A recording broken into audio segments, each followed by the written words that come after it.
हरियाणा में BJP risk लेने के मूड में नहीं। विधानसभा टिकटों की प्रक्रिया की शुरू। ध्यान से देखिएगा किस विधानसभा से किस प्रकार और कैसे भाजपा टिकट वितरण का कार्य कर रही है और क्या कुछ प्रक्रिया चल रही है।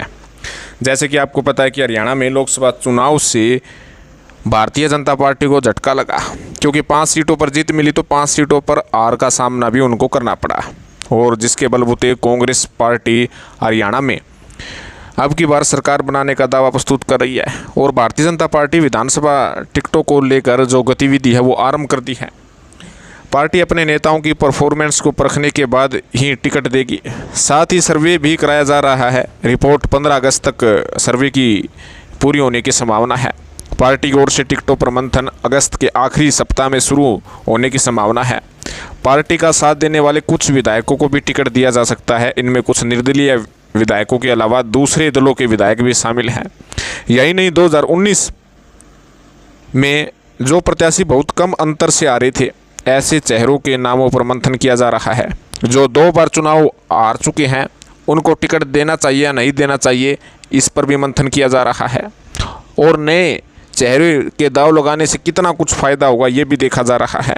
आगामी चुनाव को देखते हुए सीएम नायब सिंह सैनी नई दिल्ली पहुंच रहे हैं, जहां उनकी पार्टी के वरिष्ठ नेताओं के साथ समय समय पर बैठकें हो रही हैं।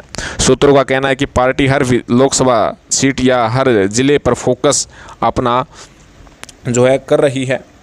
भाजपा के रणनीतिकारों को यदि कुछ मौजूदा विधायकों के टिकट बदलने पड़े तो वह इसमें हिचकिचाने वाले नहीं हैं। साथ ही कहीं ना कहीं जो जिताऊ उम्मीदवार है उनको आगे लाने का प्रयास भाजपा कर रही है, कोई रिस्क लेना नहीं चाह रही है। 2019 के बाद अब तक 5 सालों में पार्टी व जनता के बीच में उनकी किस तरह की परफॉर्मेंस जो है रही है।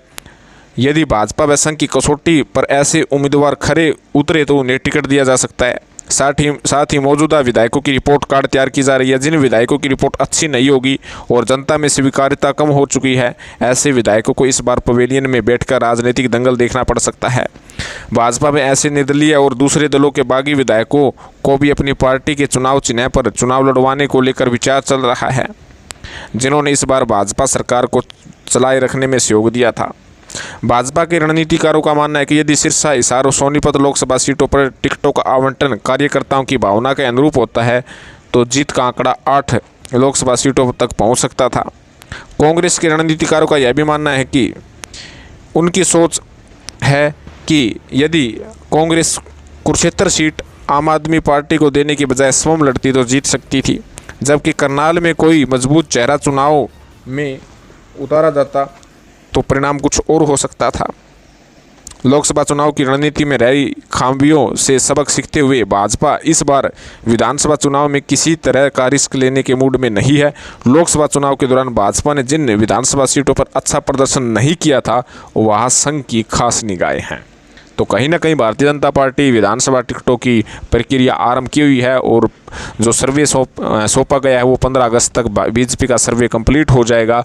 उसके बाद टिकटों का अंतिम प्रक्रिया आरंभ हो जाएगी और खुद नायब सैनी एक एक विधानसभा सीट पर जाकर हर विधानसभा का रिपोर्ट कार्ड जनता की पसंद व तमाम मुद्दों के तहत उस पर अच्छी प्रकार से जाँच परखेंगे। तो आपका इस मुद्दे पर क्या कहना है? हरियाणा में इस बार किसकी बनेगी सरकार, किस विधानसभा से किसको मिलेगी टिकट? कमेंट अवश्य करें, चैनल को जरूर सब्सक्राइब करें। धन्यवाद।